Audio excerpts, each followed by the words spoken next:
Hey, hey, what's up, everybody? It's DJ D Mill, and I'm back with a very special guest today for another episode of the Check-In. Everybody, welcome singer, songwriter, Ashley DuBose. Woo, woo, woo, woo. You got the applause and the pew pew pew. What's up, Ashley? How you doing, huh? Good day to you. I'm doing really good. I'm feeling amazing. Word up. So most people know you from The Voice season 5, hmm but you've actually been putting it down for a very long time. When did you start singing and songwriting? Well, I started singing when I was a kid. I was singing in my room, writing songs in my room in notebooks before my mom even knew I could sing. And then somehow the secret got out to her. And once she found out I could sing, she would have me singing for everybody, for her friends and family. And pretty much anytime she could put me on the spot, she would. But I started really like performing in things when I was in middle school, did a couple Okay. of talent shows. Then when I got in, and when I went to high school, when I switched schools, I went from Arlington to Central. I met a young lady and her mom who were performing around town. So they invited me to sing with them, and I would get paid to do that. So that's when I started calling myself a professional. So Okay. that was when I was 17, and I put out my first project when I was 20. Something more. Something more. No, I wasn't 20. I was 22. Yeah, 22. Okay. And then The Voice season 5 happened. In 2013 when I was 23.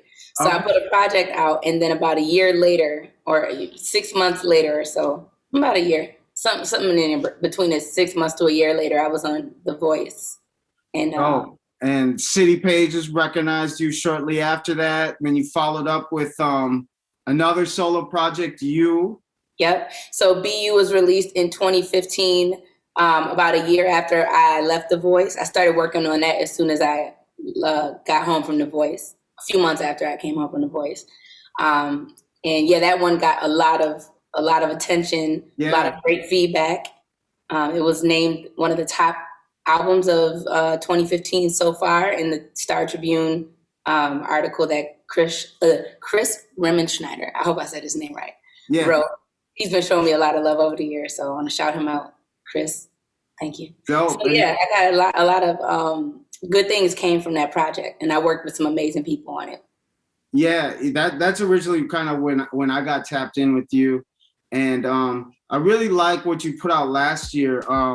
The Love Tings, the Mhm. video, visual, single. We were playing that on Go 95 for a little while. Mhm. I love that video. What was the concept for that video? Was that filmed in Minneapolis? It was. First of all, yeah, you said it right. The producer, Ben Obi, he'd be like, love things, things. I'm like, no, tings. It's tings, tings. Love tings. Ting. So yeah, so the premise of that was, or the video, we were going for like a 70s aesthetic, like like that kind of era.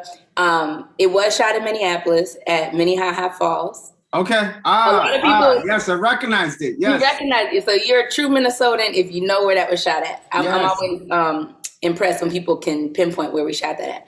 Some people have asked me, was I in Africa? Was I in Sure. Jamaica? And I'm like, yes. It You know had what that I'm saying? We warm made a video vibe. that, Yes. yeah. So Word. we were just trying to tell a love story. The sad part of that is that a lot of footage got lost from that night. So we did a scene at Pimento, which is the Jamaican kitchen, the restaurant on Nicollet Avenue, for those of you Sure. Yep. watching who don't know. And we had a bunch of people come out because it was my birthday. So I threw like a birthday party / video shoot. So I'm like, come celebrate my 30th birthday and be in my video. People came out. It was so beautiful and like diverse. And we had all kinds of people, and like, we had like genuine fun.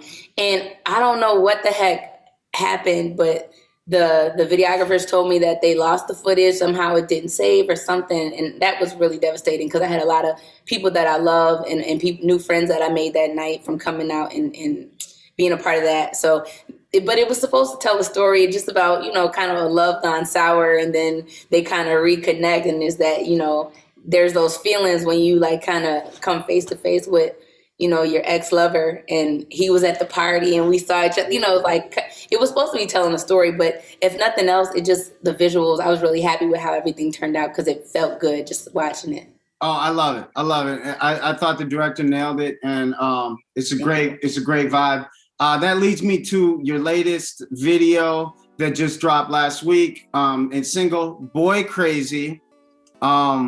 So tell us a little bit about the concept of this video and this record, Boy Crazy.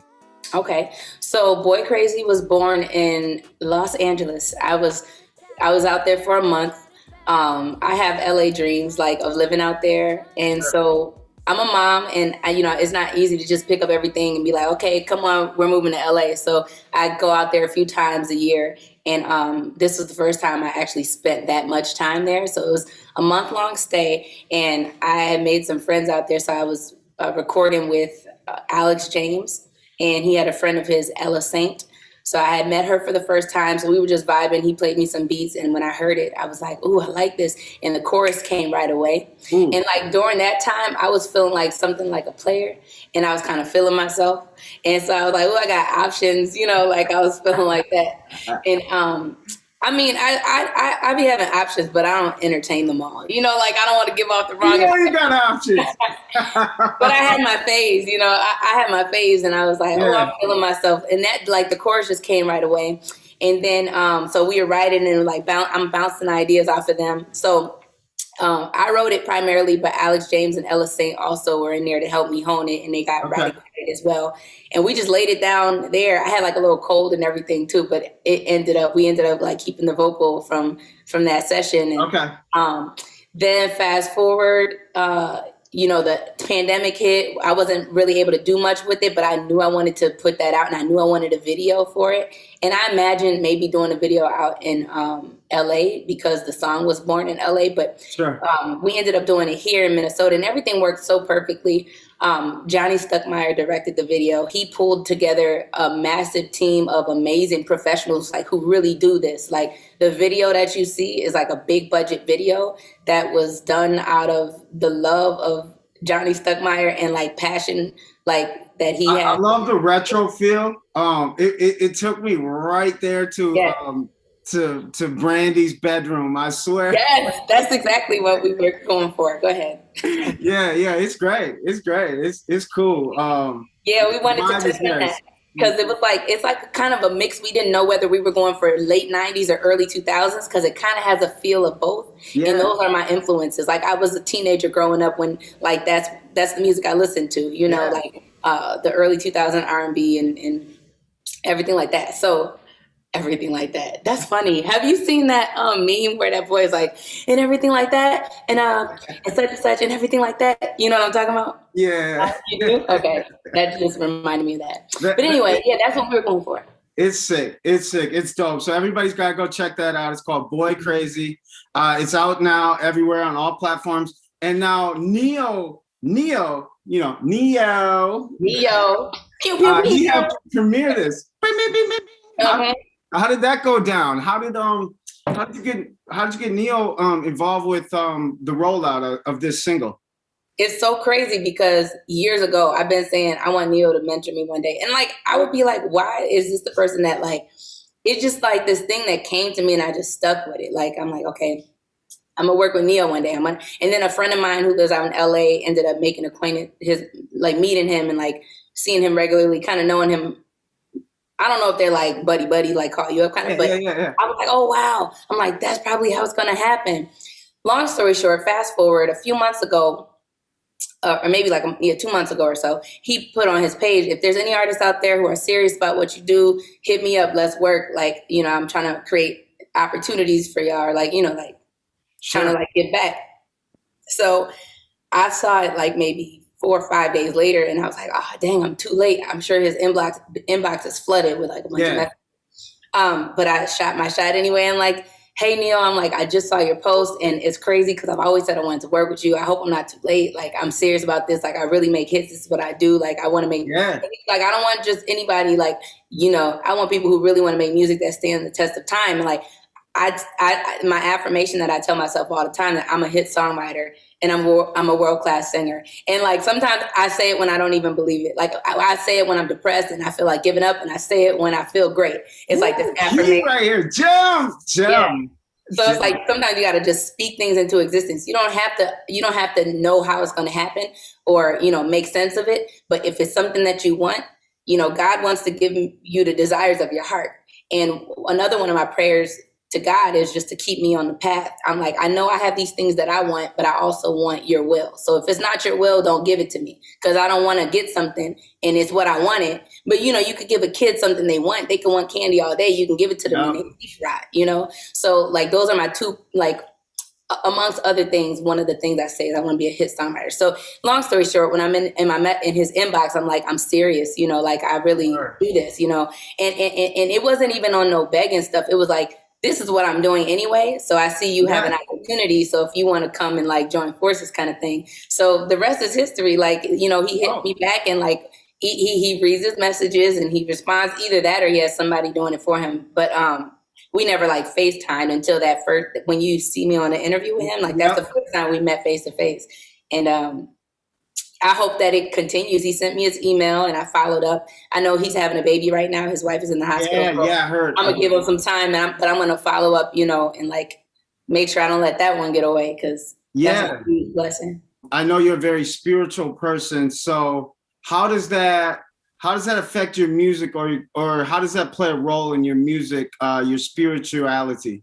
Well, I have a lot of like gut checks because of it, because some things I want to express is, like I have a song coming out next week, or even this song, I was like, am I supposed to put this out? Like, I don't want to be like, I don't want to be like promoting like something like negative or like, you know what I'm saying? But at the same time, it's like part of my life. And I feel like these interviews and who I am as a person are going to speak just as much as my music. So my music I use, and then, if I'm doing something that I'm not supposed to, or like putting out something I'm not supposed to, I don't know, God won't let it go too far, but I feel like my music is here for me to express myself and put my life into song form, and something that's going to make people feel either good or feel related to, or, something like that. So that's what I want to do with it. And I feel like I'm doing what I want to do with it. I feel like when people send me messages and I get the feedback that it really got them through something, or they really enjoyed it, like, I feel like that can only be a positive thing. So when I get those gut checks or whatever, I feel like sometimes that could be the adversary or the devil, trying to like get in the way of me just using God. Like I put a song out, and then I feel like my belief is God is going to use it the way he's going to use it. You know what I'm saying? He might use it to set up this interview for me to have this conversation with you right now. So that the person watching is going to get this. They might never even go listen to the song, but they're getting this right here, and maybe they get some gem or something, right? So when it comes to my spirituality, I do use it, or not use it. It is like an accountability thing for me to kind of check in, like, okay, what is this going to be, straying people away? Is this in alignment with what you believe, or is this going to like cause people to sin or fall, whatever like that. But at the same time, God don't call us to be perfect. My belief, I'm a Christian, it's not good works that get you into heaven. It's believing that Jesus Christ is the Son of God. So as long as I'm doing things with a good heart, and I feel like I'm trying to walk the right walk, I feel like I'm not going to be condemned for that. Another way my spirituality comes up in my music is I put it in my music. I mention God. Sometimes when if I'm feeling depressed and I have a song that like pours out of me that's mostly negative, I don't keep it on a negative tip. I turn and say, well, God, help me with this, because I think it's important for us to share our struggles. It doesn't help anybody for you to just, I'm not here to preach to the choir. There's already people out there doing that. I'm here to tell my story. So. Yeah, that's what's up. That's what's up. I could tell it's a heavy influence, and it's something that is deep in your heart and your roots. Couple fun questions before we tap out. All right. Okay. Beyonce or Mary J. Blige? Beyonce. Okay. Beyonce was one of my biggest influences growing up, and I just really admire her versatility and her all around, Yeah, she's Her all around amazingness. Mary J. Blige is awesome too, but she's just somebody who wasn't as much of an influence on me. That's all. okay. Word up. And are you gonna get the COVID shot?